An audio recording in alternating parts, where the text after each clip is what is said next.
Hello and welcome to Elite Rounders Game Theory Corner.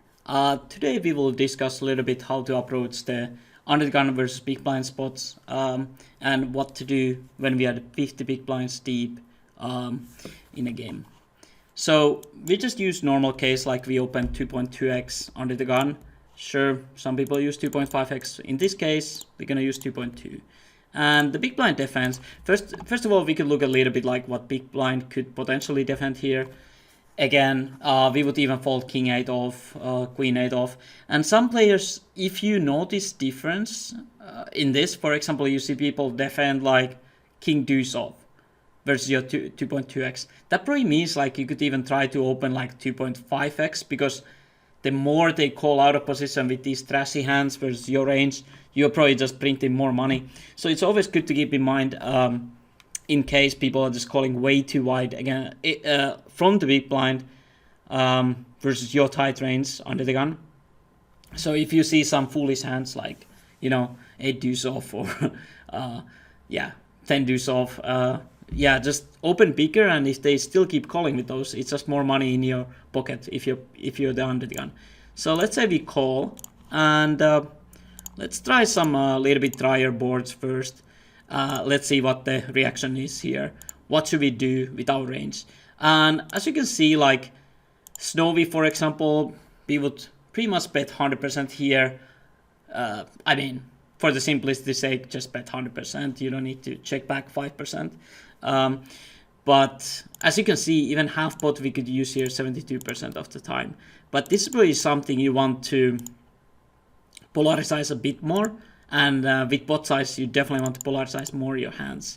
Like in this case, ace 9 deuce, and we have like nines, ace 9, ace deuce, ace king, ace jack.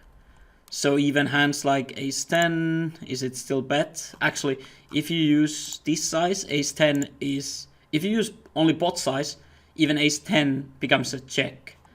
So you have some very good hands, very good backdoors. You continue. But yeah, in general, you want to polarize way more with pot size. But again, like I said, you could even use here half pot, and it's not like big blind can do anything. And is there any check raises for the big blind against this size? Very little, 6%. Again, basically like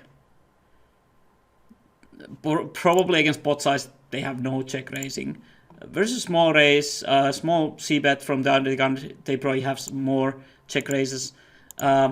Because like, again, in poker, as long as you have the nut combos like deuces, 9 deuce suited, ace 9 off, ace 9 suited, we can always check raise. But against pot size, we probably don't have too many check raises. Let's see if there's, how would we approach against pot size? Is it just pure call, or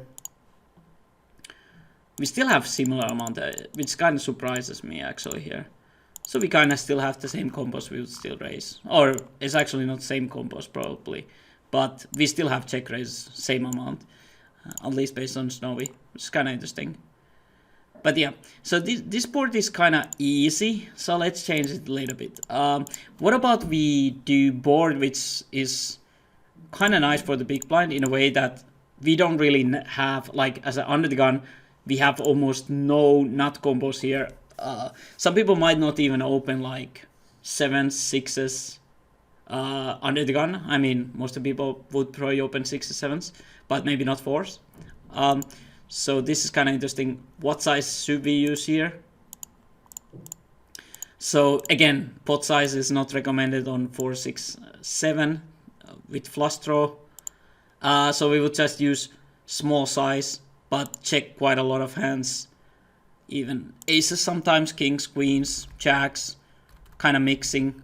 So we have some, so basically we need to check back some stronger hands if we want to check back on this flop, because otherwise your range is just going to be ace high or something.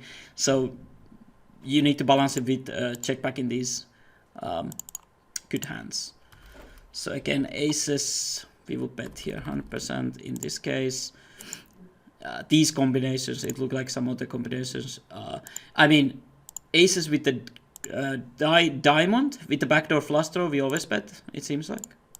I guess that kind of makes sense. Or was there?